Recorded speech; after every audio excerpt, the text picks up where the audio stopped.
ये महीना सरकार गौसे आजम का है, सरकार गौसे आजम का है। और मेरी ख्वाहिश ये है कि सरकार गौसे आजम की भी बात हो जाए और शादी की भी बात हो जाए, और अमली जामा पहनाने के लिए कुछ ऐसी बातें हो जाएं कि उस रविश पर और उस मिशन पर चल करके अपनी जिंदगी को ताबना बना सके। सच्चाई यही, हम तो इतना जरूर कहते हैं गौस का दामन नहीं छोड़ेंगे, मगर हम लोगों ने पकड़ा कहा, अगर पकड़ा होता तो किसी का हम गला नहीं दबाते। हम आज बेटों की शादी कर रहे हैं मगर चैन के लिए बेटी के बाप को बेचैन हुए। तुम पकड़ा कहाँ है? मैं पूछना चाहता हूँ साहब, गौसे पाक का अगर दामन नहीं पकड़ा है तो अल्हम्दुलिल्लाह शादी वैसी होनी चाहिए कि दूसरों को सुकून मिले। अगर शादी वैसी होनी चाहिए कि हम अपनी बहबाई के लिए नहीं बल्कि समाज में बहबाई। मैं एक प्रोफेसर से बात कर रहा था कि बहुत अच्छी टोपी लगाए हुए हैं जो समझ लीजिए कि खतरे से भी खाली नहीं है। आप सुने मेरी बात कि एक प्रोफेसर जो डॉक्टर है उसने शादी की, किसी आदमी को नहीं बुलाया, जो खास लोग थे उसी को बुलाया। उससे लोगों ने पूछा, अरे मुझे शादी में इनविटेशन क्यों नहीं दिया, दावत क्यों नहीं दिया? कहा शादी में मैंने बहुत खर्च किया। कहा कि कैसी शादी में खर्च किया भाई? किसी को बुलाया नहीं, किसी को खिलाया नहीं, शादी में इतने खर्च कैसे हो गए? तो उन्होंने कहा कि सुनो, मैं अरबपति हूँ, अरबपति। पटना में मेरा घर है, मगर उसके बाद उससे अलग करके मेरे पास जितना रकम था हर एक व्यक्ति को 1000 आदमी को खिला सकता था, 1000 प्लेट।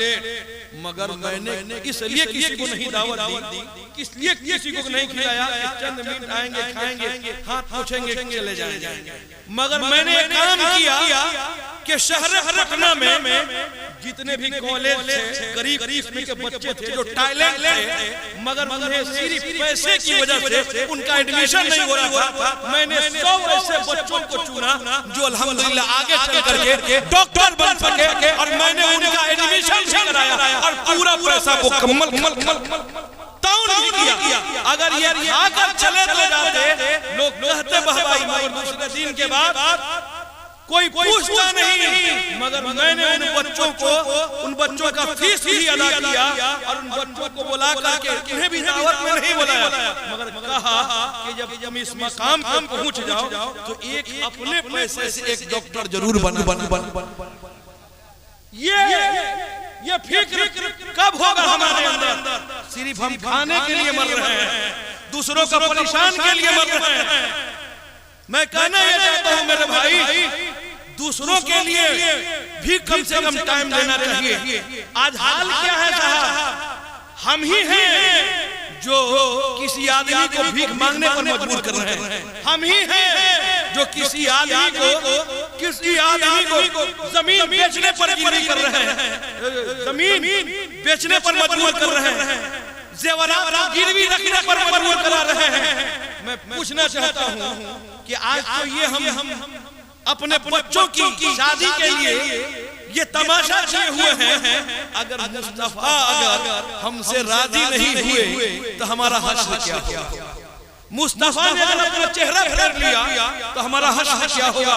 इसलिए मैं कहना ये चाहता हूँ मेरे भाई कि जीना है उस रसूल की मोहब्बत में जियो ताकि तुम्हारा जीना भी कामयाब हो जाए और तुम्हारा मरना भी कामयाब हो।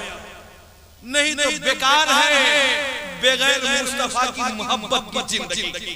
इसलिए काम वो करें जिससे आका राजी हो जाए, वो काम करें जिससे मुस्तफा राजी हो जाए। एक बात और सुने, उसके बाद मेरी गुफ्तगू खत्म हो रही है। मैं समझ रहा हूँ कि कुर्सियां खाली हैं, वो इस वजह से मिला कि महफिल खत्म करके मैं ज्यादा वक्त नहीं लूंगा। आखिरी बात सुन ले सरकार, आज के अहद में हम जो शादी ब्याह कर रहे हैं ना, हम ये नहीं देख रहे हैं उसका स्कूल कैसा है, उसका खानदान कैसा है, उस घर का मजहबी बेदारी कैसी है हमने कभी ये फिक्र नहीं किया। हमने सिर्फ फिक्र ये किया कि वो लड़का कितना कमाता है। हमने ये फिक्र किया उसका बैकग्राउंड कितना आला है। अब सुने, और ये भी एक सवाल हो रहा है। पहले हम लोग जाते थे ना, मैंने देखा है बुजुर्गों के, देखिए हमारे माई यहाँ मौजूद है, बराबर मुलाकात होती है अल्हम्दुलिल्लाह। सुने पहले होता कि तुम्हारा दादा का नाम क्या है, उससे पता चल जाए कि तुम्हारा डीएनए कैसा है। वो जिस लड़की से वो पैदा हुआ है, जिस बच्चे से हमारी शादी होने वाली है, उसका नाना का पूछा जाता है ताकि पता चल जाए कि उसका नाना का भी व्यवहार कैसा है। अगर वो ठीक होगा तो उसकी नस्लें भी ठीक होगी अल्हम्दुलिल्लाह, उसकी औलाद भी ठीक होगी। मगर ये सब कोई पूछ नहीं रहा है। पूछ ये रहा है कि पैसा कितना है, दौलत कितनी है, और ये देखा जा रहा है। एक चीज और, अच्छा बबुआ ठीक बा, क्या नाम है, सदर में है, ब्लॉक में है, तनख्वाह कितनी है, तो 75,000, और ऊपरवार कितना, जो हराम पैसा है साहब। अगर हम हराम के पैसों से अपनी औलादों को परवरिश करेंगे तो ये भूल जाइए कि हमारी औलाद हमारे साथ अच्छा व्यवहार पेश करेगी। अब सुने 2017 की बात, उत्तर प्रदेश आजमगढ़ की बात। हुआ क्या साहब, एक बेटा अपने बाप को मार के पूरा जिस्म तोड़ डाला लाठी से, और लेकर आकर के पेट्रोल छिड़क करके मार रहा था। लोगों ने कहा तुम कैसा नाहंजारी इंसान हो, तुम्हारा बाप है तुम मार रहे हो। कहा गलती इसकी नहीं है, गलती मेरी है। कहा कि कैसी, कहा कि मैं भी अपने बाप के साथ यही व्यवहार किया। तो जो बोगे वो काटोगे, इसलिए जरूरत इस बात की है। मगर सरकार ये चीज है देखा जाता है, मगर अब कोई नहीं देख रहा है। देख रहा है परिवार कितना है जो हरामकारी है, और उसी से हम जो तनख्वाह मिल रही है उसको तो कैश बैंक में रखा गया है, और जो परिवार मिल रहा है उसी से घर चल रहा है। तो उससे घर जब चल रहा है सब लोग वही पैसा खाएंगे, तब भला बताइए कि बहुत लंबी मैं गुफ्तगू कर सकता था। मगर आप सुने, हम जिस बुजुर्ग से मेरा रिश्ता है ना, गौसे पाक से, उनके अब्बा ने एक सेब खाए थे, 12 साल पानी खाए थे।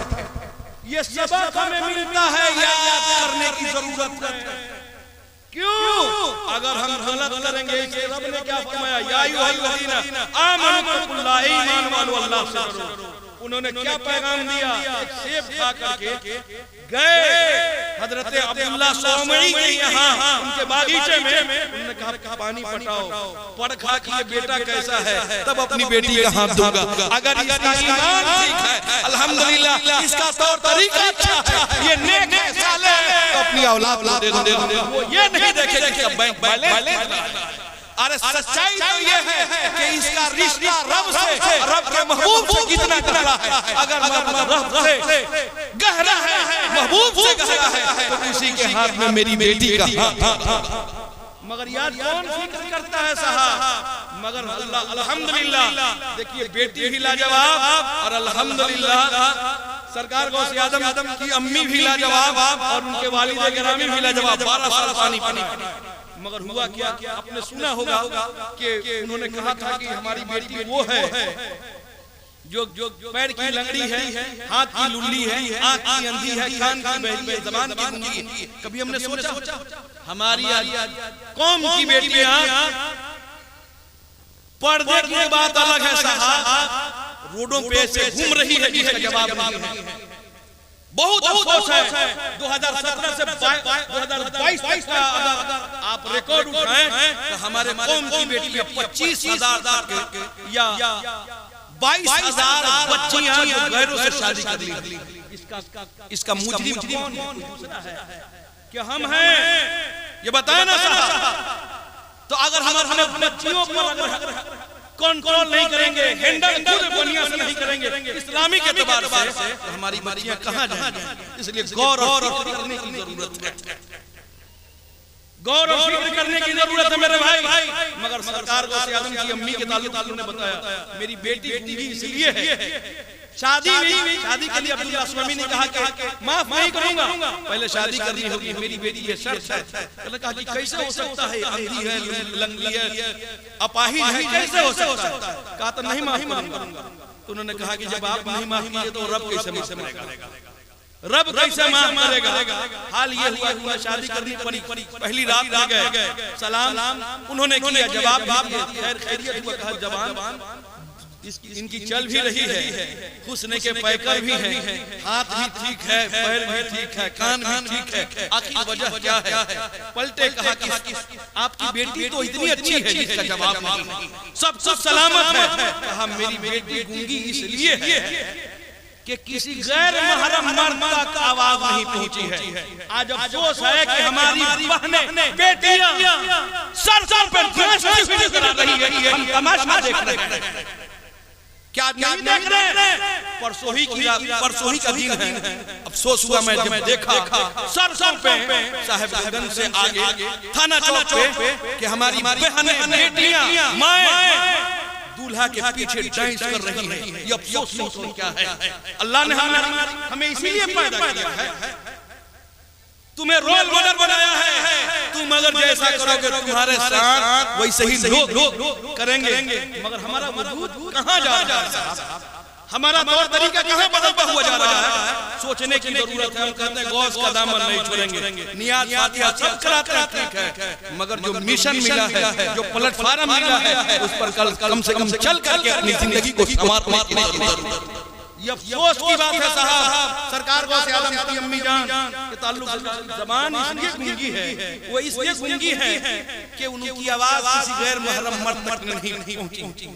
अंधी इसलिए है कि गैर महरम मर्द नहीं देखी है, लंगड़ी इसलिए है कि कोई गैर शरअ जगह पर नहीं पहुंची है, कोई अपने हाथों से गैर शरअ काम नहीं की है।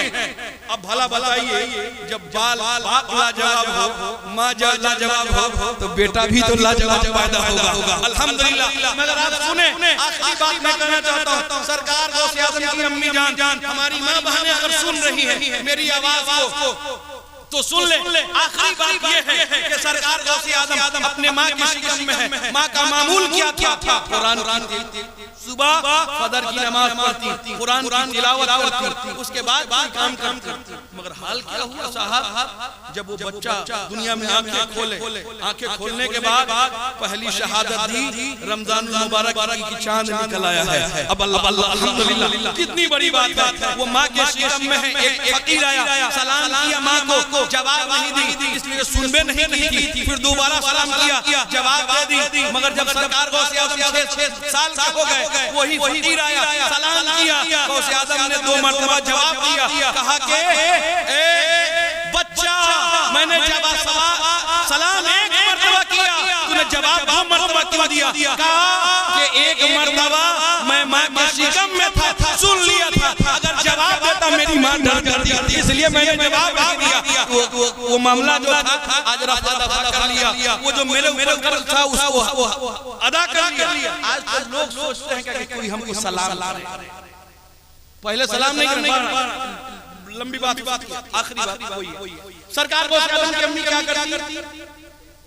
फजर की नमाज पढ़ती, कुरान की तिलावत करती। जब वो बच्चा दुनिया में आके खोला, जिसका नाम अब्दुल कादिर है, जो सुल्तानुल मशाइख है, अल्लाह अकबर, जब दुनिया में आने के बाद अम्मी कुरान की तिलावत के लिए आलिम दीन के पास लेकर के गई। कुरान की तिलावत के लिए कुरान पाक की तिलावत जब उन्होंने शुरू किया, बिस्मिल्लाहिर्रहमानिर्रहीम शरीफ 18 पारे पढ़ गए। उस्ताद घबरा गए, इतनी छोटी उम्र, इतनी कैसी तुम्हें याद हो, इतने पारे कैसे याद हो गए? उन्होंने कहा कि मेरी माँ का मामूल था, मेरी माँ का मामूल था कि हर रोज फजर की नमाज के बाद कुरान की तिलावत करती, और उसको मैंने सुन करके याद कर लिया। मैं पूछना चाहता हूँ, अगर हमारी माँ बहनें अगर हर रोज ये काम करें, अपने घर में नमाज पढ़ें, कुरान की तिलावत करें, तो न परेशानी होगी। आज जब वो बच्चा पैदा होगा तो कुरान की तिलावत की बरकत से खुशबूदार होगा। अल्हम्दुलिल्लाह, जब नमाज पढ़ेगी तो वो बच्चा बेहया नहीं, ये काम करने की जरूरत है। एक बात और मैं आपसे अर्ज करूंगा, आज के हद में जब हमारी बहनें बेटियां जब प्रेग्नेंट हो जाती हैं, डॉक्टर के पास अल्ट्रासाउंड होता क्या है, डॉक्टर लिख देता बेड रेस्ट। अब बेड रेस्ट का मतलब हुआ ना सास का काम करेंगे ना ससुर का काम करेंगे, ना घर का कोई काम करेंगे। सोफा मिल गया है, हाथ में रिमोट है, सामने स्क्रीन, टीवी लगी हुई है 1 इंची का, इधर फ्रूट्स हैं, इधर ड्राई फ्रूट्स हैं। अब खा रही है दिन भर सास ननद भौजाई कर। अब मैं पूछना चाहता हूं, वही औरत जब बच्चे की वलादत होती है तो 90,000 देना पड़ता है। वजह क्या है? वजह ये है ना नमाज पढ़ी है, ना कुरान की तिलावत की है, ना अपने जिस्म को हरकत की है, तो वो ऑपरेशन नहीं होता। और क्या होगा? अगर सच्चाई है, एक बात और भी इसमें है, अगर खाना बनाने की जरूरत पेश आती है तो खाना बनाने वाले में किचन रूम में भी टीवी लगा हुआ है। मैं पूछना चाहता हूँ, ना ससुर प्यार करता है और ना सास प्यार करती है। वजह क्या है? वजह ये है कि आज के हाथ में टीवी देख करके हम रोटी बेल रहे हैं, टीवी देख करके सब्जी बना रहे हैं, तो उसमें लज्जत पैदा होगी ना मिठास पैदा होगी। होना तो ये चाहिए कि अगर ससुर उससे दूरी अख्तियार कर रहे हैं तो वो औरत क्या करे? बिस्मिल्लाहिर्रहमानिर्रहीम पढ़े, दुरूद शरीफ पढ़ती जाए, रोटी बेल जाए, दुरूद शरीफ पढ़ती जाए, सब्जी बनाती जाए। अगर सब्जी में कमी भी होगी तो दुरूद पाक की बरकत से, बिस्मिल्लाहिर्रहमानिर्रहीम की बरकत से मिठास पैदा होगी, और जो दूरियां है वो दूरी खत्म। मैं पूछना चाहता हूँ, अगर हमारी माँ बहनें अगर सुबह उठ करके फजर की नमाज पढ़े, कुरान की तिलावत करे, अगर वो प्रेग्नेंट है तो बच्चा खुशबूदार पैदा होगा। और मैं दावे के साथ कहता हूँ कि तुम्हारा बेटा, हमारा बेटा बहुत ज्यादा नहीं पैदा हो सकता है, मगर उस तरीके से गुलाम पैदा जरूर